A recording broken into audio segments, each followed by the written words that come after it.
filannoodhaaf dorgomuudhaaf qofa jedhamee wanti akkanaa ka'uun sirrii miti. Soba uummata biratti haasa'uunis nama akka saaxilchiisu beekamuun isarra jiraata jenneet amanna. Kun akka jirutti ta'ee barnoonni haala amma jiruun kufeera yaanni jedhu hin kufne.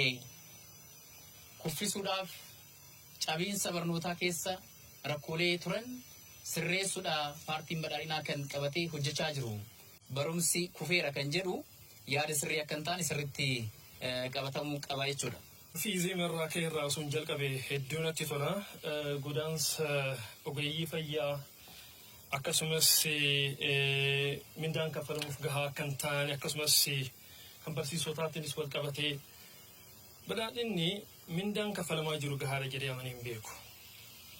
Rakkoon kun bu'uuraan akkamitti furama kan jedhu sanarratti hojjetamaa jira.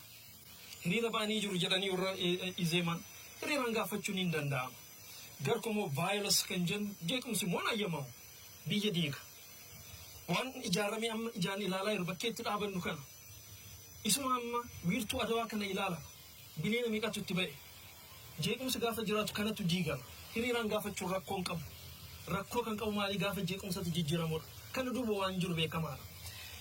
Badhaadhinni damee dhuunfaa waliin ta'ee akkasumas barsiisota ogeeyyii fayyaa waliin mariidhaan hojii guddaa hojjechuu ni danda'a.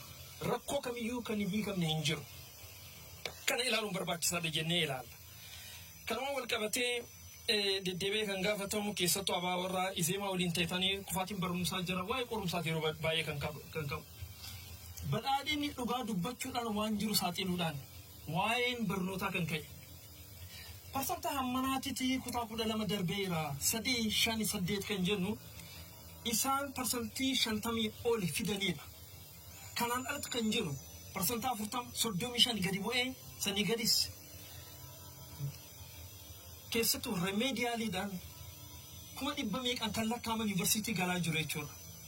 Darban kan jedhamu duris parsantii 20 irraa kaasee warra darban dhibba hammanaa galeera yuunivarsiitii wanti akkasitti dhiphatanii jiru jedhama. Namoonni maqaa isaanii barreessuu hin dandeenye. Qulqullina barnootaa eegsisuudhaaf hanni dhaabbateera.